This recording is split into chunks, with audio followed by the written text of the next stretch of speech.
ਸਨਮਾਨਯੋਗ ਗੁਰੂ ਨਿਵਾਜੀ ਸਾਧ ਸੰਗਤ ਜੀਓ, ਸਤਿਗੁਰੂ ਜੀ ਦੀ ਪਰਮ ਪਵਿੱਤਰ ਹਜ਼ੂਰੀ ਵਿੱਚ ਬੈਠ ਕੇ ਆਪ ਜੀ ਨੇ ਗੁਰਬਾਣੀ ਕੀਰਤਨ ਸਰਵਨ ਕੀਤੇ ਹਨ। ਆਓ ਹੁਣ ਆਪਣੀਆਂ ਮਨੋਬਿਰਤੀਆਂ ਗੁਰਮਤਿ ਦੀ ਵਿਚਾਰਧਾਰਾ ਨਾਲ ਜੋੜੀਏ। ਆਪਾਂ 1 ਸਾਲ ਪਹਿਲਾਂ ਸ੍ਰੀ ਗੁਰੂ ਅਰਜਨ ਦੇਵ ਸਾਹਿਬ ਮਹਾਰਾਜ ਜੀ ਦੀ ਪਵਿੱਤਰ ਬਾਣੀ 12 ਮਾਹਾ ਜੋ ਰਾਗ ਮਾਝ ਵਿੱਚ ਦਰਜ ਹੈ ਪ੍ਰਾਰੰਭ ਕੀਤੀ ਸੀ। ਆਪਾਂ ਉਸ ਨੂੰ ਸਮਝਦਿਆਂ ਅਖੀਰ ਤੇ ਪਹੁੰਚੇ ਹਾਂ ਤੇ ਅੱਜ ਆਪਾਂ 12 ਮਾਹਾਂ ਦਾ ਅਖੀਰਲਾ ਬੰਦ, ਜਿਸ ਦਾ ਨੰਬਰ 14 ਹੈ ਅਤੇ ਸ੍ਰੀ ਗੁਰੂ ਗ੍ਰੰਥ ਸਾਹਿਬ ਜੀ ਦੇ ਅੰਕ ਨੰਬਰ 136 ਤੇ ਦਰਜ ਹੈ, ਇਸ ਨੂੰ ਸਮਝਾਂਗੇ। ਇਸ ਬਾਣੀ ਦੀ ਵਿਚਾਰ ਪ੍ਰਾਰੰਭ ਕਰਨ ਤੋਂ ਪਹਿਲਾਂ ਮੈਂ ਆਪ ਜੀ ਦਾ ਧਿਆਨ ਅੱਜ ਦੇ ਇਤਿਹਾਸਕ ਦਿਹਾੜੇ ਵੱਲ ਲਿਜਾਣਾ ਚਾਹੁੰਦਾ ਹਾਂ। ਅੱਜ ਦਾ ਇਤਿਹਾਸਕ ਦਿਨ, ਜਿਸ ਨੂੰ ਆਪਾਂ ਸਾਕਾ ਨਨਕਾਣਾ ਸਾਹਿਬ ਆਖਦੇ ਹਾਂ, ਇਹ ਸਾਕਾ 21 ਫਰਵਰੀ 1921 ਨੂੰ ਸ੍ਰੀ ਗੁਰੂ ਨਾਨਕ ਦੇਵ ਮਹਾਰਾਜ ਜੀ ਦੇ ਜਨਮ ਸਥਾਨ ਸ੍ਰੀ ਨਨਕਾਣਾ ਸਾਹਿਬ ਵਿਖੇ ਵਾਪਰਿਆ। ਇਹ ਸਾਕਾ ਕਿਉਂ ਵਾਪਰਿਆ, ਸੰਖੇਪ ਵਿੱਚ ਦੱਸਣਾ ਚਾਹਾਂਗਾ ਕਿ ਬਾਬਾ ਬੰਦਾ ਸਿੰਘ ਬਹਾਦਰ ਜੀ ਤੋਂ ਬਾਅਦ ਸਿੱਖਾਂ ਉੱਤੇ ਵਕਤ ਦੀ ਸਰਕਾਰ ਵੱਲੋਂ ਬੜੀ ਸਖਤੀ ਕੀਤੀ ਗਈ। ਉਹਨਾਂ ਦੇ ਸਿਰਾਂ ਦੇ ਮੁੱਲ ਪਾਏ ਗਏ। ਸਿੱਖ ਮੁਕਾਬਲਾ ਜਿੰਨਾ ਚਿਰ ਕਰ ਸਕੇ ਉਹਨਾਂ ਕੀਤਾ। ਜਿਵੇਂ ਉਹਨਾਂ ਮੁਨਾਸਬ ਸਮਝਿਆ, ਉਹ ਘਰ ਬਾਹਰ ਛੱਡ ਕੇ ਜੰਗਲਾਂ ਵਿੱਚ ਚਲੇ ਗਏ। ਉਹ ਲੰਮਾ ਸਮਾਂ ਜੰਗਲਾਂ ਵਿੱਚ ਰਹੇ। ਇਸ ਸਮੇਂ ਦੇ ਦੌਰਾਨ ਜੋ ਗੁਰਦੁਆਰੇ ਸਨ, ਉਹ ਕਈ ਤਾਂ ਗੁਰਦੁਆਰੇ ਆਪਣੇ ਆਪ ਇਹਨਾਂ ਮਹੰਤਾਂ ਨੇ, ਨਿਰਮਲੇ ਸਾਧੂਆਂ ਨੇ, ਉਦਾਸੀ ਸਾਧੂਆਂ ਨੇ ਆਪਣੇ ਕਬਜ਼ੇ ਵਿੱਚ ਕਰ ਲਏ ਤੇ ਕਈ ਗੁਰਦੁਆਰੇ ਖਾਲਸੇ ਨੇ ਆਪ ਹੀ ਉਹਨਾਂ ਨੂੰ ਦਿੱਤੇ ਸਨ ਕਿ ਤੁਸੀਂ ਇਹਨਾਂ ਦੀ ਸੇਵਾ ਸੰਭਾਲ ਕਰੋ, ਜਦੋਂ ਅਸੀਂ ਵਾਪਸ ਆਵਾਂਗੇ ਇਹ ਸੇਵਾ ਸੰਭਾਲ ਅਸੀਂ ਆਪਣੇ ਜ਼ਿੰਮੇ ਲੈ ਲਵਾਂਗੇ। ਸੋ ਇਸ ਤਰ੍ਹਾਂ ਇਹ ਲੰਮਾ ਸਮਾਂ ਬੀਤਿਆ। ਮਹਾਰਾਜਾ ਰਣਜੀਤ ਸਿੰਘ ਦਾ ਕਾਲ ਆਇਆ। ਉਹਦੇ ਸਮੇਂ ਵਿੱਚ ਉਸਨੇ ਬਹੁਤ ਸਾਰੀਆਂ ਜ਼ਮੀਨਾਂ, ਜਾਇਦਾਦਾਂ, ਜਗੀਰਾਂ ਗੁਰਦੁਆਰਿਆਂ ਦੇ ਨਾਮ ਲਵਾਈਆਂ, ਬੜੀਆਂ ਸਾਰੀਆਂ ਇਮਾਰਤਾਂ ਬਣਵਾਈਆਂ ਤੇ ਕਬਜ਼ਾ ਇਹਨਾਂ ਮਹੰਤਾਂ, ਉਦਾਸੀਆਂ, ਨਿਰਮਲੇ ਸਾਧੂਆਂ ਦਾ ਹੀ ਰਿਹਾ। ਆਖਰ ਮਹਾਰਾਜਾ ਰਣਜੀਤ ਸਿੰਘ ਸੰਸਾਰ ਤੋਂ ਚਲੇ ਗਏ। ਅੰਗਰੇਜ਼ ਰਾਜ ਆ ਗਿਆ। ਉਹ ਸਿੱਖਾਂ ਦੇ ਖੈਰ ਖੁਆਹ ਨਹੀਂ ਸਨ। ਉਹ ਸਗੋਂ ਗੁਰਦੁਆਰਿਆਂ ਤੇ ਆਪਣਾ ਕਬਜ਼ਾ ਜਮਾਈ ਰੱਖਣਾ ਚਾਹੁੰਦੇ ਸਨ ਤੇ ਜਮਾਈ ਰੱਖਣਾ ਚਾਹੁੰਦੇ ਸਨ ਇਹਨਾਂ ਮਹੰਤਾਂ, ਨਿਰਮਲਿਆਂ ਤੇ ਉਦਾਸੀਆਂ ਦੇ ਸਹਾਰੇ ਤੇ। ਉਹ ਇਹਨਾਂ ਦੀ ਪਿੱਠ ਤੇ ਖੜੇ ਸਨ ਤੇ ਇਹ ਪ੍ਰਬੰਧਕ ਲੋਕ ਮਨਮਾਨੀਆਂ ਗੁਰਦੁਆਰਿਆਂ ਵਿੱਚ ਕਰਨ ਲੱਗ ਪਏ ਸਨ। ਇਸ ਜਨਮ ਸਥਾਨ ਨਨਕਾਣਾ ਸਾਹਿਬ ਦੇ ਪ੍ਰਬੰਧਕ ਮਹੰਤ ਨਰਾਇਣ ਦਾਸ, ਜਿਸ ਨੂੰ ਨਰਾਇਣੂ ਕਰਕੇ ਆਖਿਆ ਜਾਂਦਾ ਹੈ, ਉਹ ਕਾਬਜ਼ ਸੀ ਤੇ ਇਸ ਨੇ ਇਸ ਸਥਾਨ ਤੇ ਬਹੁਤ ਸਾਰੇ ਕੁਕਰਮ ਕੀਤੇ। ਜੇ ਕੁਕਰਮ ਗਿਣਨ ਲੱਗੀਏ ਤੇ ਲੰਮੀ ਲੜੀ ਬਣੇਗੀ। ਪਰ ਸ਼ਬਦ ਕੁਕਰਮ ਹੀ ਬੜਾ ਹੁੰਦਾ ਜਦੋਂ ਕਿਸੇ ਦੇ ਬਾਰੇ ਕੋਈ ਜਾਣਕਾਰੀ ਉਹਦੇ ਮੰਦ ਕਰਮਾਂ ਬਾਰੇ ਜਾਣਕਾਰੀ ਦੇਣੀ ਹੋਵੇ। ਸੋ ਇਸ ਨੂੰ ਕੁਕਰਮਾਂ ਤੋਂ ਸਿੱਖਾਂ ਨੇ ਰੋਕਿਆ, ਇਹ ਬਾਜ਼ ਨਹੀਂ ਆਇਆ। ਆਖਰ ਗੁਰਦੁਆਰਾ ਸੁਧਾਰ ਲਹਿਰ ਚੱਲੀ, ਜਿਸ ਦੇ ਤਹਿਤ ਦਰਬਾਰ ਸਾਹਿਬ ਆਜ਼ਾਦ ਹੋਇਆ, ਗੁਰਦੁਆਰਾ ਤਰਨਤਾਰਨ ਸਾਹਿਬ ਆਜ਼ਾਦ ਹੋਇਆ, ਤੇ ਫਿਰ ਵਾਰੀ ਨਨਕਾਣਾ ਸਾਹਿਬ ਦੀ ਆਈ। ਸ਼ਾਂਤਮਈ ਮਾਹੌਲ ਦੇ ਵਿੱਚ ਸਿੱਖ ਇਸ ਨੂੰ ਆਜ਼ਾਦ ਕਰਾਉਣ ਲਈ ਇਸ ਪ੍ਰਬੰਧਕ ਨਰਾਇਣੂ ਕੋਲੋਂ ਉੱਥੇ ਪਹੁੰਚੇ ਜਥੇਦਾਰ ਧਾਰੋਵਾਲੀ ਦੇ ਜਥੇ ਦੇ ਨਾਲ। ਜਿਵੇਂ ਹੀ ਇਹ ਜਥਾ ਉੱਥੇ ਪਹੁੰਚਿਆ, ਉਸ ਨੇ ਅੰਦਰ ਬਹੁਤ ਸਾਰੇ ਇਹੋ ਜਿਹੇ ਲੋਕ ਇਕੱਠੇ ਕੀਤੇ ਸਨ ਜਿਨ੍ਹਾਂ ਨੂੰ ਸ਼ਸਤਰ ਹਥਿਆਰ ਗੋਲੀ ਸਿੱਕਾ ਦਿੱਤਾ ਹੋਇਆ ਸੀ। ਕਈ ਤੇ ਉਹਨਾਂ ਵਿੱਚੋਂ ਜੇਲ੍ਹਾਂ ਚੋਂ ਕਢਾ ਕੇ ਕਾਤਲ ਤੇ ਡਾਕੂ ਤੇ ਧਾੜਵੀ ਲੋਕ ਵੀ ਲਿਆਂਦੇ ਗਏ ਸਨ। ਉਹਨਾਂ ਸਾਰਿਆਂ ਨੇ ਮਿਲ ਕੇ ਇੱਕਦਮ ਇਸ ਜਥੇ ਦੇ ਉੱਤੇ ਹਮਲਾ ਕੀਤਾ ਤੇ ਤਕਰੀਬਨ 130 ਤੋਂ ਵੱਧ ਸਿੰਘ ਸ਼ਹੀਦ ਹੋਏ। ਇਸ ਤਰ੍ਹਾਂ ਇਹ ਸਾਕਾ ਨਨਕਾਣਾ ਸਾਹਿਬ ਵਾਪਰਿਆ। ਅਗਲੇ ਹੀ ਦਿਨ ਸਿੱਖਾਂ ਨੇ ਮਿਲ ਕੇ ਉਸ ਸਥਾਨ ਦੀ ਘੇਰਾਬੰਦੀ ਕੀਤੀ।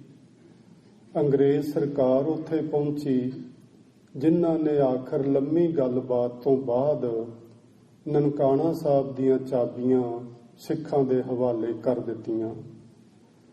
ਸੋ ਇਸ ਸਾਕੇ ਦੇ ਤਹਿਤ ਜਾਂ ਗੁਰਦੁਆਰਾ ਸੁਧਾਰ ਲਹਿਰ ਦੀ ਤਹਿਤ, ਜਿੱਥੇ ਹੋਰ ਬਹੁਤ ਸਾਰੇ ਸਿੰਘ ਸ਼ਹੀਦ ਹੋਏ, ਸਿੰਘਾਂ ਨੇ ਕੁਰਬਾਨੀਆਂ ਕੀਤੀਆਂ, ਉਸ ਦੇ ਨਾਲ ਨਾਲ ਗੁਰਦੁਆਰਾ ਨਨਕਾਣਾ ਸਾਹਿਬ ਦੀ ਆਜ਼ਾਦੀ ਲਈ 130 ਤੋਂ ਵੱਧ ਸਿੰਘਾਂ ਨੇ ਆਪਣੀਆਂ ਸ਼ਹਾਦਤਾਂ ਦੇ ਕੇ ਤੇ ਅਜਿਹੇ ਪ੍ਰਬੰਧਕ ਜਿਹੜੇ ਮਨਮਾਨੀਆਂ ਗੁਰਦੁਆਰਿਆਂ ਵਿੱਚ ਕਰਦੇ ਸਨ, ਉਹਨਾਂ ਤੋਂ ਇਹ ਗੁਰਦੁਆਰੇ ਆਜ਼ਾਦ ਕਰਵਾਏ। ਸੋ ਆਪਾਂ ਉਹਨਾਂ ਸ਼ਹੀਦਾਂ ਦੀ ਯਾਦ ਵਿੱਚ ਅੱਜ ਅਰਦਾਸ ਕਰਾਂਗੇ। ਵਾਹਿਗੁਰੂ ਅੱਗੇ ਅਰਦਾਸ ਇਹੋ ਹੀ ਏ ਕਿ ਸਾਨੂੰ ਸਭਨਾਂ ਨੂੰ ਮਾਲਕ ਸੁਮੱਤ ਦੇਵੇ। ਇਹ ਗੁਰਦੁਆਰੇ ਧਰਮ ਅਸਥਾਨ ਹਨ, ਇੱਥੋਂ ਅਸੀਂ ਧਰਮ ਦੀ ਸਿੱਖਿਆ ਲੈਂਦੇ ਹਾਂ ਤੇ ਇਹਨਾਂ ਦੀ ਪਵਿੱਤਰਤਾ ਜਿਹੜੀ ਏ ਉਹ ਕਾਇਮ ਰਹੇ।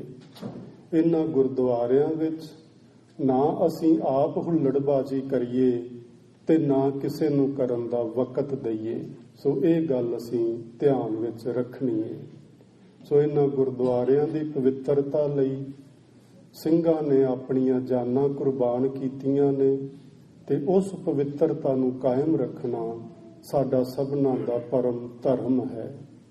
ਸੋ ਆਓ ਹੁਣ ਅਸੀਂ ਵਿਚਾਰ ਕਰਦੇ ਹਾਂ, ਇਹ ਜੋ ਪਾਵਨ ਸ਼ਬਦ ਆਪਾਂ ਲਿਆ ਹੈ ਅੱਜ 12 ਮਾਹਾਂ ਦਾ ਅਖੀਰਲਾ ਸ਼ਬਦ ਹੈ।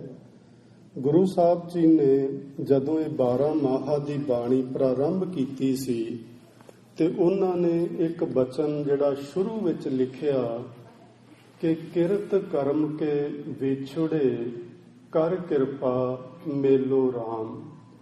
ਉਹਨਾਂ ਨੇ ਇਹ ਗੱਲ ਪ੍ਰਵਾਨ ਕਰ ਲਈ, ਹੇ ਵਾਹਿਗੁਰੂ, ਜੇ ਅਸੀਂ ਤੇਰੇ ਤੋਂ ਵਿਛੜੇ ਹਾਂ, ਇਹਦੇ ਵਿੱਚ ਕੋਈ ਤੇਰਾ ਕਸੂਰ ਨਹੀਂ। ਅਸੀਂ ਆਪਣੇ ਮਾੜੇ ਕਰਮਾਂ ਕਰਕੇ ਹੀ ਤੇਰੇ ਤੋਂ ਦੂਰ ਚਲੇ ਗਏ ਹਾਂ। ਕਿਰਤ ਕਰਮ ਕੇ ਵਿਛੜੇ, ਕੀਤੇ ਹੋਏ ਮਾੜੇ ਕਰਮਾਂ ਦੇ ਅਨੁਸਾਰ ਹੀ ਅਸੀਂ ਤੇਰੇ ਤੋਂ ਵਿਥ ਪਾ ਗਏ ਹਾਂ, ਤੇਰੇ ਤੋਂ ਦੂਰ ਚਲੇ ਗਏ ਹਾਂ। ਕਰ ਕਿਰਪਾ ਮੇਲੋ ਰਾਮ। ਹੇ ਵਾਹਿਗੁਰੂ ਜੀ, ਹੁਣ ਤੁਸੀਂ ਕਿਰਪਾ ਕਰੋ ਤੇ ਸਾਨੂੰ ਉਹ ਸੋਝੀ ਬਖਸ਼ੋ, ਜਿਸ ਸੋਝੀ ਨੂੰ ਪਾ ਕੇ, ਜਿਸ ਸਿੱਖਿਆ ਨੂੰ ਪਾ ਕੇ ਸਾਡਾ ਤੁਹਾਡੇ ਨਾਲ ਸੰਬੰਧ ਨੇੜੇ ਹੋ ਸਕੇ, ਜਿਹੜੀ ਵਿਥ ਬਣੀ ਏ ਉਹ ਮਿਟ ਸਕੇ, ਅਸੀਂ ਤੇਰੇ ਨਾਲ ਇੱਕ ਮਿੱਕ ਹੋ ਸਕੀਏ। ਸੋ ਇੱਥੋਂ ਪ੍ਰਾਰੰਭ ਕਰਕੇ ਉਹਨਾਂ ਨੇ ਫਿਰ ਮਹੀਨਾ ਚੇਤ, ਜੋ ਸਾਲ ਦਾ ਪਹਿਲਾ ਮਹੀਨਾ ਏ, ਉਹ ਸ਼ੁਰੂ ਕੀਤਾ। ਉਹਦੇ ਵਿੱਚ ਉਹਨਾਂ ਨੇ ਬਚਨ ਆਖੇ, ਚੇਤ ਗੋਬਿੰਦ ਅਰਾਧੀਐ ਹੋਵੇ ਆਨੰਦ ਘਣਾ। ਸੋ ਇਸ ਦਾ ਸੰਖੇਪ ਜਿਹਾ ਅਰਥ ਇਹ ਆ ਕਿ ਜੇ ਆਪਾਂ ਚਾਹੁੰਦੇ ਆ ਕਿ ਸਾਡੀ ਵਾਹਿਗੁਰੂ ਜੀ ਦੇ ਨਾਲੋਂ ਉਹ ਦੂਰੀ ਮਿਟ ਜਾਏ, ਜਿਹੜੀ ਦੂਰੀ ਸਾਡੇ ਹੀ ਮਾੜੇ ਕਰਮਾਂ ਕਰਕੇ ਬਣੀ ਏ, ਤੇ ਫਿਰ ਸਾਨੂੰ ਪ੍ਰਭੂ ਦੀ ਭਗਤੀ ਕਰਨੀ ਚਾਹੀਦੀ ਹੈ, ਪ੍ਰਭੂ ਦੇ ਨਾਮ ਦਾ ਸਿਮਰਨ ਕਰਨਾ ਚਾਹੀਦਾ ਹੈ। ਜਦੋਂ ਅਸੀਂ ਪ੍ਰਭੂ ਦੇ ਨਾਮ ਦਾ ਸਿਮਰਨ ਕਰਾਂਗੇ, ਸਾਡੀ ਮਾਲਕ ਨਾਲੋਂ ਬਣੀ ਹੋਈ ਦੂਰੀ ਖਤਮ ਹੋ ਜਾਏਗੀ ਤੇ ਸਾਡੇ ਜੀਵਨ ਵਿੱਚ ਆਨੰਦ ਤੇ ਖੁਸ਼ੀਆਂ ਭਰ ਜਾਣਗੀਆਂ। ਫਿਰ ਅਖੀਰਲਾ ਮਹੀਨਾ ਸੀ ਫਲਗੁਨ। ਉਹਦੇ ਵਿੱਚ ਆਪਾਂ ਪਿਛਲੀ ਕਥਾ ਵਿੱਚ ਸਮਝਿਆ ਸੀ ਕਿ ਗੁਰੂ ਸਾਹਿਬ ਨੇ ਆਖਿਆ, ਫਲਗੁਨ ਆਨੰਦ ਉਪਾਰ ਜਨਾ ਹਰ ਸੱਜਣ ਪ੍ਰਗਟੇ ਆਏ। ਇਸ ਫੱਗਣ ਦੇ ਮਹੀਨੇ ਵਿੱਚ ਮਨ ਵਿੱਚ, ਜਗਿਆਸੂ ਦੇ ਮਨ ਵਿੱਚ ਬੜਾ ਹੀ ਆਨੰਦ ਪੈਦਾ ਹੋ ਗਿਆ। ਆਨੰਦ ਪੈਦਾ ਕਿਉਂ ਹੋ ਗਿਆ? ਹਰ ਸੱਜਣ ਪ੍ਰਗਟੇ ਆਏ। ਵਾਹਿਗੁਰੂ ਜੀ ਜਿਨ੍ਹਾਂ ਨਾਲੋਂ ਸਾਡੀ ਵਿੱਥ ਬਣ ਗਈ ਸੀ, ਦੂਰੀ ਬਣ ਗਈ ਸੀ, ਸਾਰਾ ਸਾਲ ਸਿਮਰਨ ਕੀਤਾ, ਗੁਰੂ ਦੀ ਸਿੱਖਿਆ ਤੇ ਚੱਲੇ, ਚੰਗੇ ਕਰਮ ਕਮਾਏ, ਪਰ ਉਪਕਾਰ ਕੀਤਾ, ਧਰਮ ਦੀ ਕਿਰਤ ਕੀਤੀ, ਇਤਿਆਦਿਕ ਗੁਣਾਂ ਨੂੰ ਜੀਵਨ ਵਿੱਚ ਵਸਾ ਕੇ ਜੇ ਜ਼ਿੰਦਗੀ ਜੀਵੀ ਤੇ ਹਰੀ ਸੱਜਣ ਜਿਹੜੇ ਸਾਡੇ ਅੰਦਰ ਗੁਪਤ ਰੂਪ ਵਿੱਚ ਵਰਤ ਰਹੇ ਸਨ, ਉਹ ਪ੍ਰਗਟ ਹੋ ਗਏ। ਹਰ ਸੱਜਣ ਪ੍ਰਗਟੇ ਆਏ। ਉਹ ਸੱਜਣ ਪ੍ਰਗਟ ਹੋ ਗਏ ਤੇ ਸਾਡੇ ਜੀਵਨ ਵਿੱਚ ਆਨੰਦ ਪੈਦਾ ਹੋ ਗਿਆ। ਉਸ ਤੋਂ ਬਾਅਦ ਵਿੱਚ ਹੁਣ ਸਤਿਗੁਰੂ ਸਾਨੂੰ ਆਖਦੇ ਨੇ ਕਿ ਕੇਵਲ ਇਹ ਕਿਸੇ ਇੱਕ ਬੰਦੇ ਦੀ ਕਹਾਣੀ ਨਹੀਂ, ਕੇਵਲ ਇਹ ਕਿਸੇ ਇੱਕ ਬੰਦੇ ਦੀ ਗੱਲ ਨਹੀਂ, ਸਗੋਂ ਜਿਨ ਜਿਨ ਨਾਮ ਧਿਆਇਆ ਤਿਨ ਕੇ ਕਾਜ ਸਰੇ। ਜਿਸ ਜਿਸ ਮਨੁੱਖ ਨੇ, ਜਿਸ ਜਿਸ ਇਨਸਾਨ ਨੇ ਵਾਹਿਗੁਰੂ ਜੀ ਦੇ ਨਾਮ ਨੂੰ ਧਿਆਇਆ, ਨਾਮ ਨੂੰ ਸਿਮਰਿਆ, ਮਾਲਕ ਨੂੰ ਯਾਦ ਕੀਤਾ, ਉਹਨਾਂ ਸਾਰਿਆਂ ਦੇ ਜੀਵਨ ਦੇ ਕਾਰਜ ਜਿਹੜੇ ਸਨ ਉਹ ਸੰਵਰ ਗਏ, ਉਹ ਸਫਲ ਹੋ ਗਏ। ਹੁਣ ਅਸੀਂ ਇਹਦੇ ਤੇ ਥੋੜੀ ਜਿਹੀ ਵਿਚਾਰ ਕਰਾਂਗੇ ਰੁਕ ਕੇ ਕਿ ਸਾਡੇ ਜੀਵਨ ਦੇ ਕਾਰਜ ਕੀ ਨੇ, ਕਿਉਂਕਿ ਅਸੀਂ ਜਦੋਂ ਕਾਰਜਾਂ ਦੀ ਗੱਲ ਸੁਣਦੇ ਹਾਂ ਤੇ ਸਾਨੂੰ ਤੇ ਇਹ ਹੀ ਲੱਗਦਾ ਕਿ ਬੱਚੇ ਪੜ੍ਹ ਲਿਖ ਗਏ, ਉਹਨਾਂ ਦੇ ਵਿਆਹ ਹੋ ਗਏ, ਉਹਨਾਂ ਨੂੰ ਨੌਕਰੀਆਂ ਮਿਲ ਗਈਆਂ, ਘਰ-ਬਾਰ ਬਣ ਗਿਆ, ਮੋਟਰਾਂ ਗੱਡੀਆਂ ਖਰੀਦ ਲਈਆਂ ਤੇ ਜ਼ਿੰਦਗੀ ਦੇ ਕਾਰਜ ਪੂਰੇ ਹੋ ਗਏ। ਆਪਾਂ ਤਕਰੀਬਨ ਇਸ ਤਰ੍ਹਾਂ ਹੀ ਸੋਚਦੇ ਹਾਂ, ਪਰ ਜਦੋਂ ਅਸੀਂ ਗੁਰਮਤਿ ਨੂੰ ਸਮਝਾਂਗੇ ਫਿਰ ਪਤਾ ਲੱਗੇਗਾ ਕਿ ਸਾਡੇ ਜ਼ਿੰਦਗੀ ਦੇ ਕਾਰਜ ਕਿਹੜੇ-ਕਿਹੜੇ ਨੇ ਜਿਹੜੇ ਪ੍ਰਭੂ ਦਾ ਨਾਮ ਸਿਮਰਿਆ ਸੰਵਰ ਜਾਂਦੇ ਨੇ। ਭਗਤ ਧੰਨਾ ਜੀ ਆਪਣੇ ਬਚਨਾਂ ਵਿੱਚ ਆਖਦੇ ਨੇ, ਗੋਪਾਲ ਤੇਰਾ ਆਰਤਾ ਜੋ ਜਨ ਤੁਮਰੀ ਭਗਤ ਕਰੰਤੇ ਤਿਨ ਕੇ ਕਾਜ ਸੁਵਾਰਤਾ। ਹੇ ਵਾਹਿਗੁਰੂ, ਮੈਂ ਤੇਰਾ ਸਿੱਖ ਸੇਵਕ ਹਾਂ। ਮੈਨੂੰ ਇਹ ਪਤਾ ਲੱਗਾ ਏ ਕਿ ਜਿਹੜੇ ਲੋਕ ਤੇਰੀ ਭਗਤੀ ਕਰਦੇ ਨੇ, ਤੂੰ ਉਹਨਾਂ ਦੇ ਸਾਰੇ ਕਾਰਜ ਸੰਵਾਰ ਦੇਣਾ ਹੈ। ਸੋ ਆਓ ਹੁਣ ਅਸੀਂ ਪਹਿਲਾਂ ਇਹ ਗੱਲ ਸਮਝਦੇ ਹਾਂ ਵੀ ਉਹ ਕਾਰਜ ਕਿਹੜੇ ਨੇ ਜਿਹੜੇ ਵਾਹਿਗੁਰੂ ਜੀ ਸੰਵਾਰ ਦਿੰਦੇ ਨੇ। ਫਿਰ ਅਸੀਂ ਸਮਝਾਂਗੇ ਹਰ ਗੁਰ ਪੂਰਾ ਅਰਾਧਿਆ ਦਰਗਾ ਸੱਚ ਖਰੇ। ਗੁਰਬਾਣੀ ਵਿੱਚ ਬਹੁਤ ਥਾਵਾਂ ਤੇ 4 ਪ੍ਰਕਾਰ ਦੇ ਇਹਨਾਂ ਨੂੰ ਪਦਾਰਥ ਆਖਿਆ ਜਾਂਦਾ ਹੈ। ਇਹਨਾਂ ਨੂੰ ਅਸੀਂ ਕਾਰਜਾਂ ਦੇ ਰੂਪ ਵਿੱਚ ਅੱਜ ਲਵਾਂਗੇ। ਸਾਡੇ ਕਾਰਜ, ਸਭ ਤੋਂ ਪਹਿਲਾਂ ਸਾਡਾ ਕਾਰਜ ਹੈ ਧਰਮ, ਮਨੁੱਖ ਦਾ ਆਪਣਾ ਕੋਈ ਆਦਰਸ਼ ਹੋਣਾ। ਧਰਮ, ਫਿਰ ਹੈ ਅਰਥ। ਅਰਥ ਵਿੱਚ ਉਹ ਸਾਰੀ ਚੀਜ਼ ਆਉਂਦੀ ਏ ਜੋ ਸਾਡੇ ਜੀਵਨ ਨਾਲ ਦੁਨਿਆਵੀ ਤੌਰ ਤੇ ਸੰਬੰਧਿਤ ਹੈ। ਫਿਰ ਹੈ ਕਾਮ, ਇਸ ਦਾ ਅਰਥ ਹੈ ਕਾਮਨਾ। ਸਭ ਕੁਝ ਸਾਨੂੰ ਮਿਲ ਜਾਏ ਦੁਨਿਆਵੀ ਤੌਰ ਤੇ ਕੀ ਸਾਡੀਆਂ ਕਾਮਨਾਵਾਂ ਪੂਰੀਆਂ ਹੋ ਜਾਂਦੀਆਂ ਨੇ? ਇਉਂ ਹੀ ਲੱਗਦਾ ਹੈ ਕਿ ਜੇ ਅਸੀਂ ਸਾਰਾ ਕੁਝ ਜੋ ਅਸੀਂ ਚਾਹ ਰਹੇ ਹਾਂ ਪ੍ਰਾਪਤ ਕਰ ਵੀ ਲਈਏ ਕਿਸੇ ਤਰ੍ਹਾਂ ਨਾਲ, ਸਾਡੀਆਂ ਕਾਮਨਾਵਾਂ ਫਿਰ ਵੀ ਕੁਝ ਬਾਕੀ ਬਚਦੀਆਂ ਨੇ। ਫਿਰ ਇਸ ਤੋਂ ਅਗਲਾ ਕਾਰਜ ਹੈ ਮੋਖ, ਮੁਕਤੀ ਦਾ।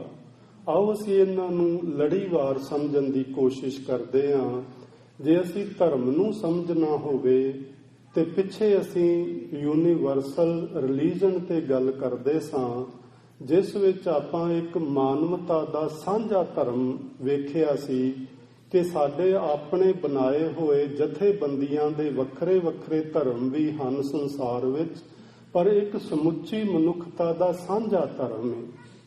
ਉਹ ਸਾਂਝਾ ਧਰਮ ਕੀ ਹੈ ਜਿਸ ਨੂੰ ਆਪਾਂ ਪ੍ਰਾਪਤ ਪਹਿਲ ਦੇ ਆਧਾਰ ਤੇ ਕਰਨਾ ਹੈ। ਜਥੇਬੰਦੀਆਂ ਵਾਲੇ ਧਰਮ ਨੰਬਰ 2 ਤੇ ਰੱਖਣੇ ਚਾਹੀਦੇ ਨੇ। ਪਹਿਲ ਦੇ ਆਧਾਰ ਤੇ ਸਾਨੂੰ ਸਾਡਾ ਸਾਂਝਾ ਧਰਮ ਜੋ ਸਮੁੱਚੀ ਮਾਨਵਤਾ ਦਾ ਹੈ ਉਸ ਦਾ ਧਿਆਨ ਕਰਨਾ ਚਾਹੀਦਾ ਹੈ।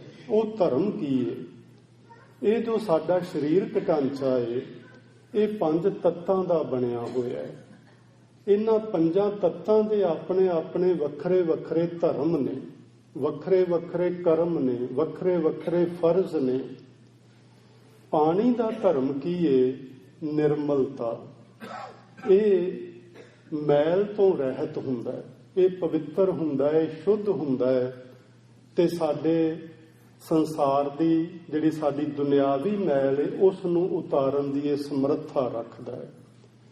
ਗੁਰਬਾਣੀ ਦੇ ਪ੍ਰਮਾਣ ਨੇ, ਮੈਂ ਬਿਲਕੁਲ ਸੰਖੇਪ ਵਿੱਚ ਤੁਹਾਡੇ ਨਾਲ ਗੱਲ ਕਰਾਂਗਾ। ਜੈਸੇ ਮੈਲ ਨਾ ਲੱਗੈ ਜਲਾ, ਜਿਵੇਂ ਜਲ ਨੂੰ ਮੈਲ ਨਹੀਂ ਲੱਗਦੀ, ਇਹ ਨਿਰਮਲ ਹੁੰਦਾ ਹੈ। ਸੋ ਸਾਡਾ ਪਹਿਲਾ ਫਰਜ਼ ਕੀ ਹੈ ਜੋ ਸਾਡਾ ਸਾਰਿਆਂ ਦਾ ਸਾਂਝਾ ਧਰਮ ਹੈ, ਉਹਦਾ ਪਹਿਲਾ ਗੁਣ ਹੈ ਨਿਰਮਲਤਾ, ਸ਼ੁੱਧਤਾ, ਪਵਿੱਤਰਤਾ। ਔਰ ਇਹ ਪਵਿੱਤਰਤਾ ਮਨ ਦੀ, ਤਨ ਦੀ ਵੀ, ਪਰ ਉਸ ਤੋਂ ਪਹਿਲਾਂ ਮਨ ਦੀ। ਜੇ ਮਨ ਵਿੱਚ ਮੈਲ ਹੈ, ਅਸੀਂ ਲੱਖ ਜਥੇਬੰਦੀਆਂ ਦੇ ਧਰਮਾਂ ਨੂੰ ਅਪਣਾਈ ਫਿਰੀਏ, ਅਸੀਂ ਚੰਗੇ ਧਰਮੀ ਨਹੀਂ ਬਣ ਸਕਦੇ। ਚੰਗੇ ਧਰਮੀ ਬਣਨ ਲਈ ਸਾਨੂੰ ਸਭ ਤੋਂ ਪਹਿਲਾ ਗੁਣ ਨਿਰਮਲਤਾ, ਮਨ ਦੀ ਸ਼ੁੱਧਤਾ, ਮਨ ਵਿੱਚੋਂ ਮੈਲ ਦਾ ਗਵਾਉਣਾ, ਮਨ ਕਰਕੇ ਪਵਿੱਤਰ ਹੋਣਾ, ਚੰਗੇ ਆਚਾਰ ਵਾਲੇ ਬਣਨਾ, ਚੰਗੇ ਵਿਚਾਰ ਵਾਲੇ ਬਣਨਾ, ਚੰਗੇ ਵਿਵਹਾਰ ਵਾਲੇ ਬਣਨਾ। ਇਸ ਨੂੰ ਨਿਰਮਲਤਾ ਆਖਦੇ ਨੇ। ਸੋ ਇਹ ਪਹਿਲਾ ਗੁਣ ਹੈ। ਜੇ ਅਸੀਂ ਧਰਮ ਦੀ ਪ੍ਰਾਪਤੀ ਚਾਹੁੰਦੇ ਹਾਂ ਤੇ ਸਭ ਤੋਂ ਪਹਿਲਾਂ ਸਾਨੂੰ ਮਨ ਕਰਕੇ ਪਵਿੱਤਰ ਹੋਣਾ ਪਏਗਾ। ਦੂਜਾ ਤੱਤ ਹੈ, ਵਿਦਵਾਨਾਂ ਨੇ ਜਾਂ ਭਗਤ ਕਬੀਰ ਜੀ ਨੇ ਬਾਣੀ ਵਿੱਚ ਲਿਆ, ਅਗਨੀ ਦਾ ਤੱਤ। ਅਗਨੀ ਦਾ ਸੁਭਾਅ ਕੀ ਹੈ? ਜਿਉ ਪਾਵਕ ਕਾ ਸਹਿਜ ਸੁਭਾਅ। ਅੱਗ ਦਾ ਸੁਭਾਅ ਸਹਿਜਤਾ ਵਾਲਾ ਹੈ। ਇਹਦੇ ਵਿੱਚ ਤੁਸੀਂ ਕੁਝ ਵੀ ਪਾਓ, ਇਹ ਨਿਰਯਤਨ ਹੀ ਵਿੱਚ ਪਈ ਹੋਈ ਚੀਜ਼ ਨੂੰ ਗਰਮੀ ਪਹੁੰਚਾਉਂਦੀ ਹੈ, ਉਸ ਨੂੰ ਜਲਾ ਦਿੰਦੀ ਹੈ ਸਹਿਜ ਨਾਲ ਹੀ। ਇਹ ਕੋਈ ਯਤਨ ਨਹੀਂ ਕਰਦੀ। ਅਸੀਂ ਅੱਗ ਵਿੱਚ ਹੱਥ ਪਾਈਏ, ਅੱਗ ਨੂੰ ਯਤਨ ਨਹੀਂ ਕਰਨਾ ਪੈਂਦਾ ਕਿ ਸਾਡੇ ਹੱਥ ਨੂੰ ਉਹ ਗਰਮੀ ਪਹੁੰਚਾਏ ਜਾਂ ਇਸ ਨੂੰ ਸਾੜ ਦੇਵੇ। ਉਹ ਸਹਿਜ ਸੁਭਾਈ ਉਹਦਾ ਗੁਣ ਹੈ। ਇਹ ਕਰਮ ਉਹਦਾ ਸਹਿਜ ਸੁਭਾਏ ਹੋ ਜਾਂਦਾ ਹੈ। ਸੋ ਦੂਜਾ ਗੁਣ ਹੈ, ਮਨੁੱਖ ਦੇ ਮਨ ਵਿੱਚ ਸਹਿਜਤਾ ਆਵੇ। ਸਹਿਜ ਸੁਭਾਏ ਜੀਵਨ ਜੀਵੀਏ, ਸਹਿਜ ਸੁਭਾਏ ਧਰਮ ਦੀ ਕਿਰਤ ਕਰੀਏ, ਸਹਿਜ ਸੁਭਾਏ ਪਰਮੇਸ਼ਵਰ ਦਾ ਨਾਮ ਜਪੀਏ, ਉਸ ਦੀ ਭਗਤੀ ਕਰੀਏ। ਤੇ ਇਹਦੇ ਨਾਲ ਜੇ ਅਸੀਂ ਇਸ ਤਰ੍ਹਾਂ ਸਮਝ ਲਈਏ ਕਿ ਹੱਠ ਧਰਮੀ ਨਹੀਂ ਬਣਨਾ, ਹੱਠ ਕਰਮੀ ਨਹੀਂ ਬਣਨਾ। ਸੋ ਜੇ ਇਹ ਗੱਲ ਸਾਡੀ ਸਮਝ ਵਿੱਚ ਆ ਜਾਏ, ਜਿਸ ਨੂੰ ਇੱਥੇ ਸਹਿਜਤਾ ਆਖਿਆ ਹੈ, ਇਹ ਗੁਣ ਆ ਜਾਏ ਤੇ ਇਹ ਦੂਸਰਾ ਗੁਣ ਹੈ ਮਨੁੱਖੀ ਜੀਵਨ ਦੇ ਅੰਦਰ, ਜਿਹੜਾ ਸਾਨੂੰ ਧਰਮ ਦੇ ਰਾਹ ਤੇ ਤੁਰਨ ਦੀ ਪਰਪੱਕਤਾ ਬਖਸ਼ਿਸ਼ ਕਰਦਾ ਹੈ। ਤੀਸਰਾ ਜਿਹੜਾ ਤੱਤ ਹੈ ਉਹ ਹੈ ਵਾਯੂ ਦਾ ਤੱਤ। ਵਾਯੂ ਦਾ ਗੁਣ ਕੀ ਹੈ? ਜੈਸੇ ਰਾਜ ਰੰਕ ਕੋ ਲਾਗੈ ਤੁਲ ਪਵਾਨ। ਤੁਲ ਮੈਨੇ ਇੱਕੋ ਜਿਹੀ। ਇਹਦਾ ਗੁਣ ਹੈ ਸਮਾਨਤਾ ਵਾਲਾ। ਸਾਡੇ ਮਨ ਵਿੱਚ ਜੇ ਸਮਾਨਤਾ ਆ ਜਾਏ, ਅਸੀਂ ਛੋਟੇ ਨਾਲ ਵੀ ਉਹੋ ਜਿਹਾ ਵਿਵਹਾਰ ਕਰੀਏ ਜਿਹੋ ਜਿਹਾ ਵੱਡੇ ਨਾਲ ਕਰਦੇ ਹਾਂ। ਅਸੀਂ ਵੱਡੇ ਨਾਲ ਵੀ ਉਹੋ ਜਿਹਾ ਪਿਆਰ ਕਰੀਏ ਜਿਹੋ ਜਿਹਾ ਛੋਟੇ ਨਾਲ ਕਰਦੇ ਹਾਂ। ਅਸੀਂ ਛੋਟਿਆਂ ਦੀ ਵੀ ਕਦਰ ਉਸ ਢੰਗ ਨਾਲ ਕਰੀਏ ਜਿਵੇਂ ਵੱਡਿਆਂ ਦੀ ਕਰਦੇ ਹਾਂ। ਵੱਡੇ ਆਪਣੇ ਤੋਂ ਵੱਡੇ ਦੇ ਦਫ਼ਤਰ ਵਿੱਚ ਜਾਈਏ ਤੇ ਕਿਵੇਂ ਸਲਾਮ ਕਰਦੇ ਹਾਂ ਝੁਕ ਕੇ, ਪਰ ਜੇ ਆਪਣੇ ਮੁਲਾਜ਼ਮ ਆਪਣੇ EMPLOYEE ਨਾਲ ਗੱਲ ਕਰਨੀ ਹੋਵੇ ਤੇ ਕਿਵੇਂ ਆਕੜ ਕੇ ਕਰਦੇ ਹਾਂ। ਇਹ ਦੋ ਤਰ੍ਹਾਂ ਦੀ ਸਾਡੀ ਜ਼ਿੰਦਗੀ ਜਿਹੜੀ ਹੈ, ਇਹ ਧਰਮੀ ਇਨਸਾਨਾਂ ਦੀ ਜ਼ਿੰਦਗੀ ਨਹੀਂ। ਇਹਦੇ ਵਿੱਚ ਇਹ ਗੱਲ ਧਿਆਨ ਵਿੱਚ ਰੱਖਣ ਵਾਲੀ ਹੈ। ਜਿਉ ਜੈਸੇ ਰਾਜ ਰੰਕ ਕੋ ਲਾਗੈ ਤੁਲ ਪਵਾਨ। ਇਹ ਵਾਯੂ ਦਾ ਗੁਣ ਹੈ ਤੇ ਸਾਡੇ ਸਰੀਰ ਵਿੱਚ ਜੇ ਵਾਯੂ ਨਾ ਹੋਵੇ ਤੇ ਅਸੀਂ ਮੁਰਦਾ ਡਿਕਲੇਅਰ ਕਰ ਦਿੱਤੇ ਜਾਂਦੇ ਹਾਂ। ਸੋ ਇਹ ਗੁਣ ਬੜਾ ਹੀ ਜ਼ਰੂਰੀ ਹੈ ਸਾਡੇ ਜੀਵਨ ਦਾ। ਇਸ ਨੂੰ ਧਿਆਨ ਵਿੱਚ ਰੱਖਣਾ ਹੈ ਤੇ ਸਮਾਨਤਾ ਵਾਲਾ ਵਿਵਹਾਰ ਸਾਡੇ ਜੀਵਨ ਵਿੱਚ ਆਉਣਾ ਚਾਹੀਦਾ ਹੈ। ਸਾਰਿਆਂ ਦੇ ਨਾਲ ਇੱਕੋ ਜਿਹਾ ਪਿਆਰ, ਸਾਰਿਆਂ ਨਾਲ ਇੱਕੋ ਜਿਹਾ ਵਿਵਹਾਰ ਕਰਨਾ ਸਾਡੇ ਜੀਵਨ ਵਿੱਚ, ਜੇ ਅਸੀਂ ਧਰਮੀ ਬਣਨਾ ਚਾਹੁੰਦੇ ਹਾਂ। ਨੰਬਰ 4, ਕਬੀਰ ਜੀ ਨੇ ਧਰਤੀ ਦਾ ਤੱਤ ਰੱਖਿਆ ਸਾਡੇ ਸਾਹਮਣੇ। ਤੇ ਧਰਤੀ ਦਾ ਗੁਣ ਕੀ ਏ? ਜਿਉਂ ਵਸੁਧਾ ਕੋਉ ਖੋਦੈ ਕੋਉ ਚੰਦਨ ਲੇਪ। ਧਰਤੀ ਉੱਤੇ ਕੋਈ ਚੰਦਨ ਦਾ ਲੇਪ ਕਰੀ ਜਾਏ, ਧਰਤੀ ਉੱਤੇ ਕੋਈ ਟੋਏ ਆਦਿਕ ਪੁੱਟੀ ਜਾਏ, ਇਹ ਪੁੱਟਣ ਵਾਲੇ ਨੂੰ ਸਰਾਪ ਨਹੀਂ ਦਿੰਦੀ, ਇਹ ਲੇਪ ਕਰਨ ਵਾਲੇ ਨੂੰ ਵਰ ਵੀ ਨਹੀਂ ਦਿੰਦੀ। ਉਹਨਾਂ ਦੇ ਆਪਣੇ ਕਰਮਾਂ ਤੇ ਹੀ ਛੱਡ ਦਿੰਦੀ ਏ ਕਿ ਜੋ ਤੁਹਾਡੇ ਕਰਮ ਨੇ, ਤੁਸੀਂ ਕਰ ਰਹੇ ਹੋ, ਉਹਦਾ ਫਲ ਤੁਸੀਂ ਹੀ ਭੁਗਤੋਗੇ, ਮੈਂ ਨਹੀਂ। ਸੋ ਧਰਤੀ ਦਾ ਗੁਣ ਹੈ ਸਹਿਨਸ਼ੀਲਤਾ। ਸਾਡੇ ਵਿੱਚ ਇਹ ਚੌਥਾ ਗੁਣ ਆ ਜਾਣਾ ਚਾਹੀਦਾ, ਸਹਿਨਸ਼ੀਲਤਾ। ਸਾਨੂੰ ਕੋਈ ਮਾੜੇ ਸ਼ਬਦ ਵਰਤ ਦੇਵੇ, ਸਾਡੇ ਲਈ ਕੋਈ ਚੰਗੇ ਸ਼ਬਦ ਵਰਤ ਦੇਵੇ, ਦੋਵਾਂ ਅਵਸਥਾਵਾਂ ਵਿੱਚ ਅਸੀਂ ਇੱਕੋ ਜਿਹੇ ਰਹਿਣਾ ਸਿੱਖੀਏ। ਇਸ ਨੂੰ ਸਹਿਨਸ਼ੀਲਤਾ ਆਖਦੇ ਨੇ।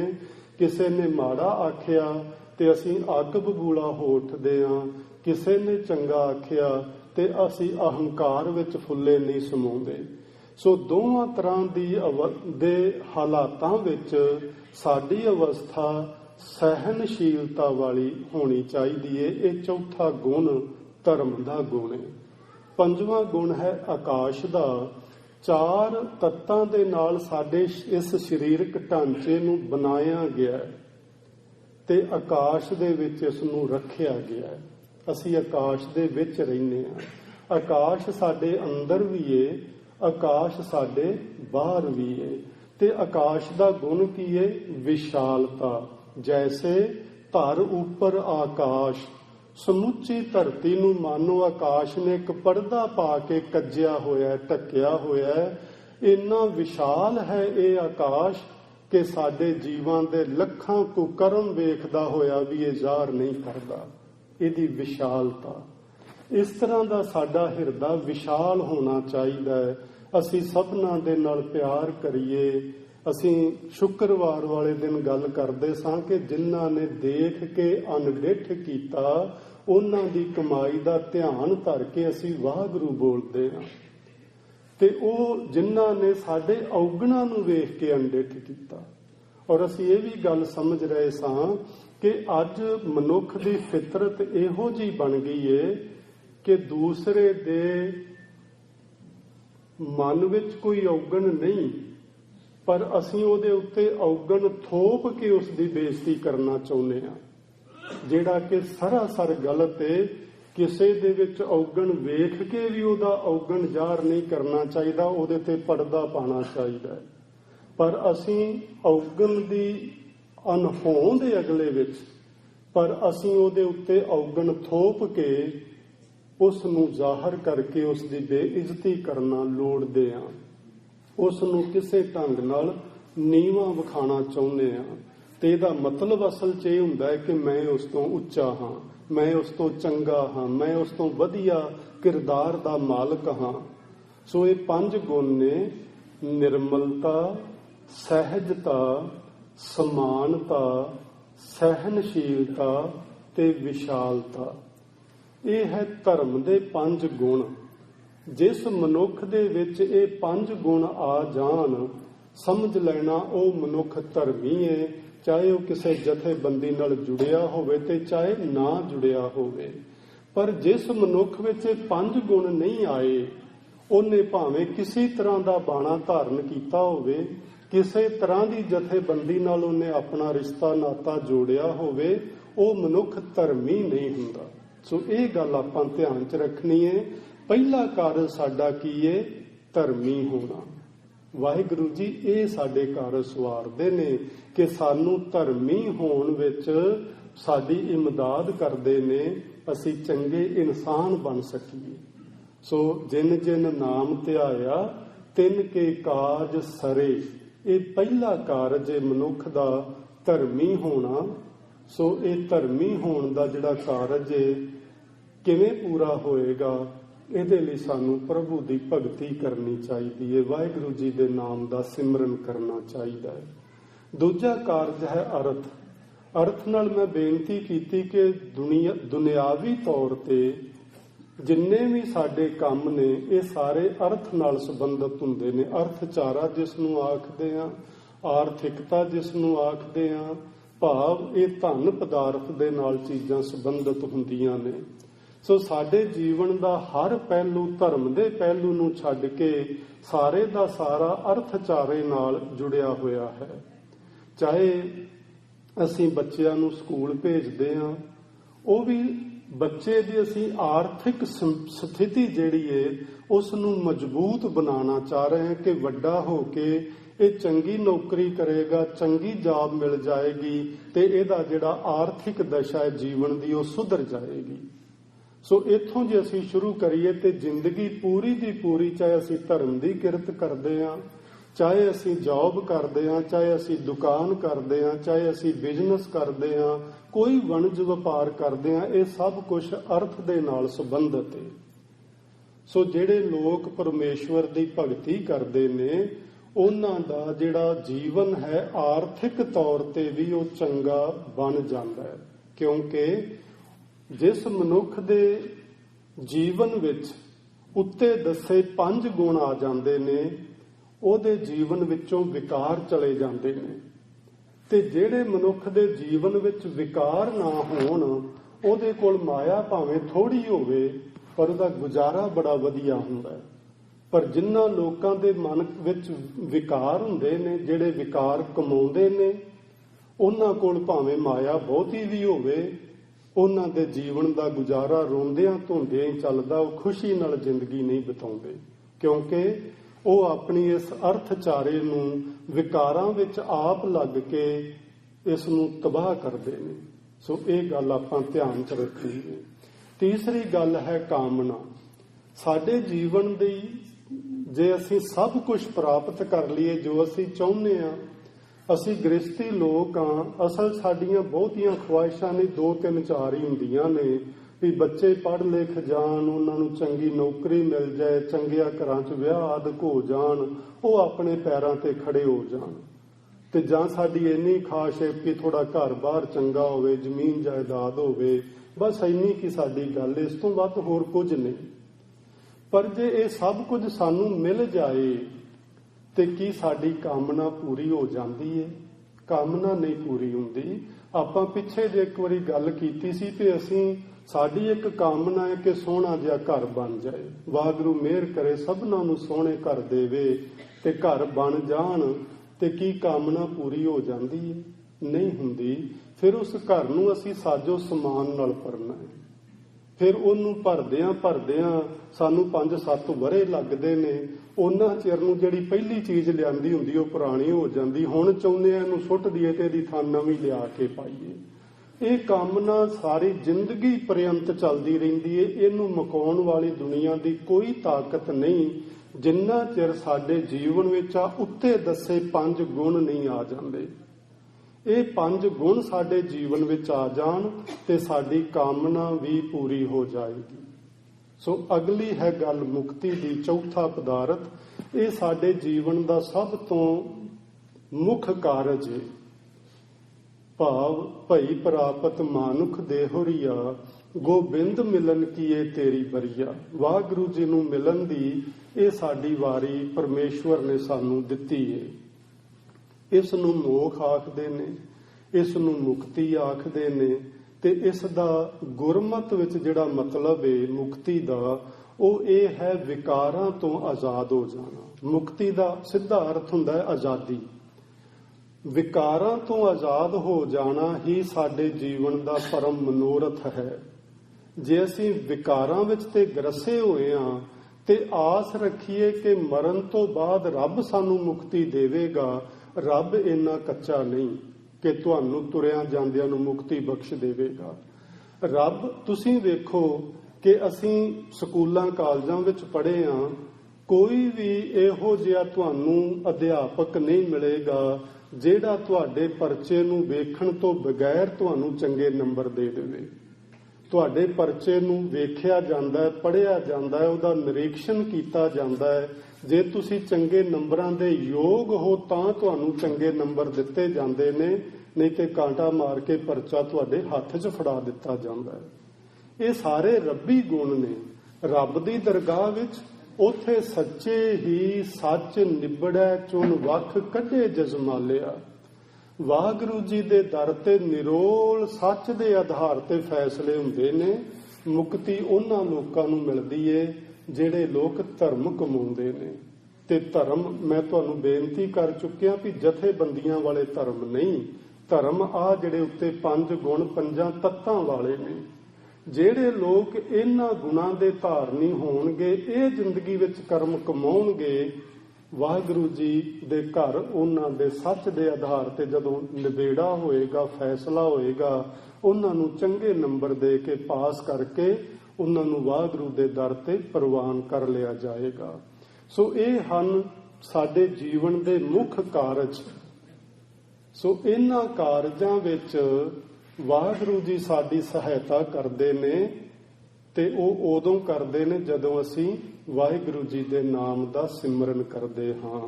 ਸੋ ਸਤਿਗੁਰੂ ਜੀ ਨੇ ਸਾਨੂੰ ਆਖਿਆ, ਜਿਨ ਜਿਨ ਨਾਮ ਧਿਆਇਆ, ਜਿਸ ਜਿਸ ਮਨੁੱਖ ਨੇ ਵੀ ਪ੍ਰਭੂ ਦੀ ਭਗਤੀ ਕੀਤੀ, ਤਿੰਨ ਕੇ ਕਾਜ ਸਰੇ। ਉਹਨਾਂ ਦੇ ਆ ਜਿਹੜੇ ਅਸੀਂ ਉੱਤੇ ਵੇਖੇ ਨੇ ਸਾਰੇ ਕਾਰਜ ਸਰ ਜਾਂਦੇ ਨੇ, ਭਾਵ ਸੰਵਰ ਜਾਂਦੇ ਨੇ, ਪੂਰੇ ਹੋ ਜਾਂਦੇ ਨੇ। ਉਹ ਮਨੁੱਖ ਹਰ ਗੁਰ ਪੂਰਾ ਅਰਾਧਿਆ। ਇੱਥੇ ਜਿਹੜਾ ਗੁਰ ਸ਼ਬਦ ਹੈ ਨਾ, ਇਹ ਰੱਬ ਲਈ ਵਰਤਿਆ ਹੈ, ਗੁਰੂ ਲਈ ਨਹੀਂ ਵਰਤਿਆ। ਹਰ ਗੁਰ ਪੂਰਾ ਅਰਾਧਿਆ। ਪੂਰੇ ਪਰਮੇਸ਼ਵਰ ਨੂੰ ਜਿਸ ਮਨੁੱਖ ਨੇ ਅਰਾਧਿਆ, ਜਿਸ ਨੇ ਉਸ ਦਾ ਸਿਮਰਨ ਕੀਤਾ, ਉਹ ਸਾਰੇ ਤੇ ਸਾਰੇ ਲੋਕ ਦਰਗਾਹ ਸੱਚ ਖਰੇ।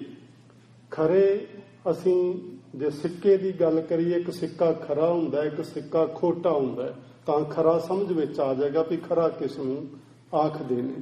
ਖਰਾ ਦਾ ਮਤਲਬ ਹੈ ਸ਼ੁੱਧ, ਖਰਾ ਦਾ ਮਤਲਬ ਹੈ ਪਵਿੱਤਰ, ਖਰਾ ਦਾ ਮਤਲਬ ਹੈ ਕਿ ਜਿਹੜੀ ਉਹਦੀ ਕੀਮਤ ਹੈ ਉਹ ਪੂਰੀ ਕੀਮਤ ਰੱਖਦਾ ਹੋਵੇ, ਉਸ ਨੂੰ ਖਰਾ ਆਖਦੇ ਨੇ। ਗੁਰੂ ਜੀ ਨੇ ਬਾਣੀ ਵਿੱਚ ਬਚਨ ਲਿਖੇ ਨੇ, ਖਰੇ ਪਰਖ ਖਜ਼ਾਨੇ ਪਾਈਐ, ਖੋਟੇ ਸੱਟੀਆਂ ਬਾਹਰ ਵਾਰ। ਤੁਹਾਡੀ ਜੇਬ ਵਿੱਚ ਸਿੱਕਾ ਹੋਵੇ, 2 ਸਿੱਕੇ ਹੋਣ, ਇੱਕ ਖਰਾ ਹੋਵੇ ਇੱਕ ਖੋਟਾ ਹੋਵੇ, ਤੁਸੀਂ ਉੱਥੇ ਕਾਊਂਟਰ ਤੇ ਬੈਂਕ ਵਿੱਚ ਲੈ ਕੇ ਜਾਓ, ਉਹ ਤੁਹਾਨੂੰ ਦੱਸ ਦੇਣ ਵੀ ਆਹ ਸਿੱਕਾ ਤੇਰਾ ਖੋਟਾ ਆ, ਖਰਾ ਏ। ਉਹ ਖਰਾ ਵੇਖ ਕੇ ਆਪਣੇ ਤਿਜੋਰੀ ਵਿੱਚ ਜਮ੍ਹਾਂ ਕਰ ਲੈਣਗੇ ਤੇ ਖੋਟਾ ਤੇ ਤੁਹਾਡੇ ਹੱਥ 'ਚ ਫੜਾ ਦੇਣਗੇ ਵੀ ਇਹ ਲੈ ਜਾ, ਇਹ ਨਹੀਂ ਚੱਲਣ ਵਾਲਾ। ਵਾਹਿਗੁਰੂ ਜੀ ਦੇ ਦਰ ਤੇ ਖਰੇ ਸਿੱਕੇ, ਜਿਨ੍ਹਾਂ ਨੇ ਧਰਮ ਦੀ ਕਮਾਈ ਕੀਤੀ, ਜਿਨ੍ਹਾਂ ਨੇ ਵਾਹਿਗੁਰੂ ਜੀ ਦੀ ਭਗਤੀ ਕੀਤੀ, ਉਹ ਪ੍ਰਵਾਨ ਹੋ ਜਾਂਦੇ ਨੇ। ਤੇ ਜਿਹੜੇ ਸਾਡੇ ਵਰਗੇ ਖੋਟੇ ਹੁੰਦੇ ਨੇ, ਉਹਨਾਂ ਨੂੰ ਉੱਥੋਂ ਵੀ ਬਾਹਰ ਕੱਢ ਦਿੱਤਾ ਜਾਂਦਾ ਵੀ ਤੇਰੀ ਇੱਥੇ ਕੋਈ ਜ਼ਰੂਰਤ ਨਹੀਂ। ਸੋ ਹਰ ਗੁਰ ਪੂਰਾ ਆਰਾਧਿਆ, ਦਰਗਾਹ ਸੱਚ ਖਰੇ। ਦਰਗਾਹ ਦੇ ਹਾਹੇ ਨੂੰ ਲੱਗੀ ਹੋਈ ਸਿਹਾਰੀ ਆਖਦੀ ਹੈ ਦਰਗਾਹ ਵਿੱਚ। ਉਹ ਲੋਕ ਵਾਹਿਗੁਰੂ ਜੀ ਦੀ ਦਰਗਾਹ ਵਿੱਚ ਖਰੇ ਉਤਰਦੇ ਨੇ, ਪੂਰੇ ਉਤਰਦੇ ਨੇ, ਉਹਨਾਂ ਦੀ ਪੂਰੀ ਵੈਲਿਊ ਬਣ ਜਾਂਦੀ ਏ ਜਿਨ੍ਹਾਂ ਨੇ ਆਪਣੇ ਗੁਰੂ ਪਰਮੇਸ਼ਰ ਦੀ ਆਰਾਧਨਾ ਕੀਤੀ। ਅੱਗੇ ਬਚਨ ਸਤਿਗੁਰੂ ਆਖਦੇ ਨੇ, ਸਰਬ ਸੁਖਾ ਨਿਦ ਚਰਨ ਹਰ, ਭਉਜਲ ਬਿਖਮ ਤਰੇ, ਪ੍ਰੇਮ ਭਗਤ ਤਿਨ ਪਾਈਆ, ਬਿਖਿਆ ਨਾਹੇ ਜਰੇ। ਸਰਬ ਸੁਖਾਂ ਨਿਦ ਚਰਨ ਹਰ, ਸਾਰੇ ਸੁੱਖਾਂ ਦੇ ਖਜ਼ਾਨੇ ਵਾਹਿਗੁਰੂ ਜੀ ਦੇ ਚਰਨ ਹਨ। ਭਾਵ ਜਿਹੜਾ ਮਨੁੱਖ ਵਾਹਿਗੁਰੂ ਜੀ ਦੇ ਚਰਨਾਂ ਨਾਲ ਜੁੜਦਾ ਹੈ, ਉਸ ਨੂੰ ਸਾਰਿਆਂ ਸੁੱਖਾਂ ਦਾ ਖਜ਼ਾਨਾ ਵਾਹਿਗੁਰੂ ਜੀ ਦੇ ਚਰਨ ਪ੍ਰਾਪਤ ਹੋ ਜਾਂਦੇ ਨੇ। ਜਿਨ੍ਹਾਂ ਮਨੁੱਖਾਂ ਨੂੰ ਵਾਹਿਗੁਰੂ ਜੀ ਦੇ ਚਰਨ ਪਰਸਨ ਦਾ ਸੁਭਾਗ ਪ੍ਰਾਪਤ ਹੋ ਜਾਂਦਾ ਹੈ, ਭਉਜਲ ਬਿਖਮ ਤਰੇ, ਉਹ ਇਸ ਮੁਸ਼ਕਿਲ ਔਖੇ ਤਰੇ ਜਾਣ ਵਾਲੇ ਭਵ ਸਾਗਰ ਨੂੰ, ਸੰਸਾਰ ਨੂੰ ਤਰ ਜਾਂਦੇ ਨੇ। ਵਾਹਿਗੁਰੂ ਜੀ ਦੇ ਚਰਨ ਕੀ ਨੇ, ਸੰਖੇਪ ਜਿਹਾ ਸਮਝ ਲਈਏ, ਕਿਉਂਕਿ ਸਿੱਖੀ ਦੇ ਵਿੱਚ ਜਾਂ ਗੁਰਮਤ ਵਿੱਚ ਵਾਹਿਗੁਰੂ ਜੀ ਨੂੰ ਸਰੀਰਧਾਰੀ ਨਹੀਂ ਮੰਨਿਆ ਜਾਂਦਾ।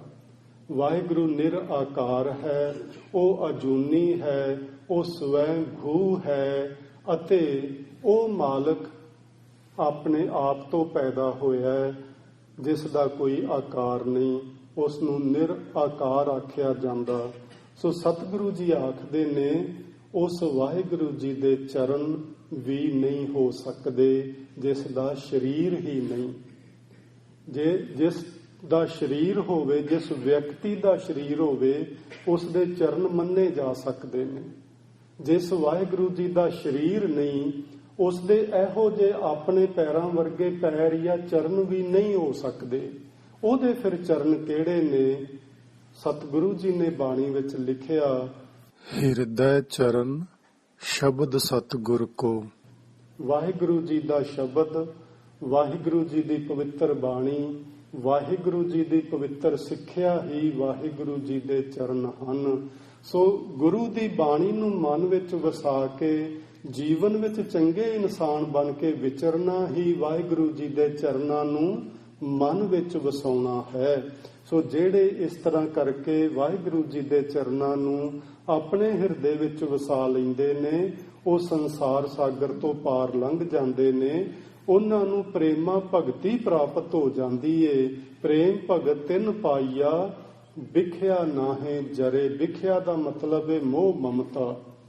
ਉਹ ਇਸ ਮੋਹ ਮਮਤਾ ਦੀ ਅੱਗ ਵਿੱਚ ਫਿਰ ਜਰੇ ਮੈਨਾ ਸੜਨਾ ਨਹੀਂ, ਸੜਦੇ ਜਰੇ ਜਲੇ ਜਿਹਨੂੰ ਅਸੀਂ ਆਖਦੇ ਹਾਂ, ਉਹ ਫਿਰ ਤ੍ਰਿਸ਼ਨਾ ਦੀ ਅੱਗ ਵਿੱਚ ਨਹੀਂ ਸੜਦੇ। ਅੱਗੇ ਦੱਸਦੇ ਨੇ ਸਤਿਗੁਰੂ, ਕੂੜ ਗਏ ਦੁਬਿਧਾ ਨਸੀ, ਪੂਰਨ ਸੱਚ ਭਰੇ।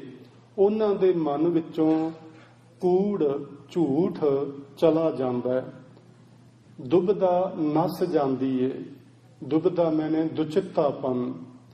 ਪੂਰਨ ਸੱਚ ਭਰੇ, ਉਹ ਜਿਹੜਾ ਪਰਿਪੂਰਨ ਪ੍ਰਮਾਤਮਾ ਏ, ਉਸ ਸੱਚ ਦੇ ਨਾਲ ਉਹਨਾਂ ਮਨੁੱਖਾਂ ਦਾ ਹਿਰਦਾ ਭਰ ਜਾਂਦਾ ਏ, ਉਹਨਾਂ ਦਾ ਮਨ ਭਰ ਜਾਂਦਾ ਏ, ਭਾਵ ਮਨ ਪਤੀਜ ਜਾਂਦਾ ਹੈ। ਉਸ ਵਾਹਿਗੁਰੂ ਜੀ ਦੇ ਚਰਨਾਂ ਨੂੰ ਧਿਆਉਂਦਿਆਂ ਧਿਆਉਂਦਿਆਂ, ਉਸ ਵਾਹਿਗੁਰੂ ਜੀ ਦੀ ਯਾਦ ਵਿੱਚ ਜੁੜਦਿਆਂ ਜੁੜਦਿਆਂ ਅੰਦਰੋਂ ਹਰ ਪ੍ਰਕਾਰ ਦਾ ਕੂੜ ਝੂਠ ਇਹ ਚਲਾ ਜਾਂਦਾ ਹੈ, ਦੁਬਿਧਾ ਭੱਜ ਜਾਂਦੀ ਏ। ਉਹ ਪੂਰਨ ਤੌਰ ਤੇ ਪਰਿਪੂਰਨ ਪਰਮੇਸ਼ਵਰ ਦੇ ਸੱਚ ਨਾਲ ਭਰ ਜਾਂਦੇ ਹਨ। ਪਾਰ ਬ੍ਰਹਮ ਪ੍ਰਭ ਸੇਵੰਦੇ, ਮਨ ਅੰਦਰ ਏਕ ਧਰੇ। ਉਹ ਇੱਕ ਅਕਾਲ ਪੁਰਖ ਵਾਹਿਗੁਰੂ ਜੀ ਨੂੰ ਆਪਣੇ ਮਨ ਵਿੱਚ ਟਿਕਾ ਕੇ ਉਸ ਪਾਰ ਬ੍ਰਹਮ ਦੀ ਭਗਤੀ ਕਰਦੇ ਨੇ। ਸੇਵਨ ਤੋਂ ਮਤਲਬ ਦੋ ਇਹਦੇ ਅਰਥ ਹੁੰਦੇ ਨੇ, ਸੇਵਾ ਤੇ ਸਿਮਰਨ। ਵਾਹਿਗੁਰੂ ਜੀ ਦਾ ਸਿਮਰਨ ਕਰਨਾ ਤੇ ਜੀਵਾਂ ਦੀ ਸੇਵਾ ਕਰਨੀ, ਇਸ ਨੂੰ ਪਾਰ ਬ੍ਰਹਮ ਨੂੰ ਸੇਵਨਾ ਆਖਦੇ ਨੇ। ਸੋ ਰੱਬ ਦਾ ਸਿਮਰਨ ਕਰਨਾ, ਮਨੁੱਖਤਾ ਦੀ ਜੀਵਾਂ ਦੀ ਸੇਵਾ ਕਰਨੀ, ਇੱਕ ਅਕਾਲ ਪੁਰਖ ਵਾਹਿਗੁਰੂ ਜੀ ਨੂੰ ਆਪਣੇ ਅੰਦਰ ਟਿਕਾ ਕੇ ਜਿਹੜੇ ਮਨੁੱਖ ਇਸ ਤਰ੍ਹਾਂ ਕਰਦੇ ਨੇ, ਉਹਨਾਂ ਦੇ ਅੰਦਰੋਂ ਦੁਚਿੱਤਾਪਨ ਚਲਾ ਜਾਂਦਾ ਹੈ ਤੇ ਉਹ ਵਾਹਿਗੁਰੂ ਜੀ ਦੇ ਨਾਮ ਸਿਮਰਨ ਵਿੱਚ ਜੁੜ ਜਾਂਦੇ ਨੇ। ਅਖੀਰ ਵਿੱਚ ਸਤਿਗੁਰੂ ਜੀ ਆਖਦੇ ਨੇ, ਮਾਹ ਦਿਵਸ ਮੂਰਤ ਭਲੇ, ਜਿਸ ਕੋ ਨਦਰ ਕਰੇ।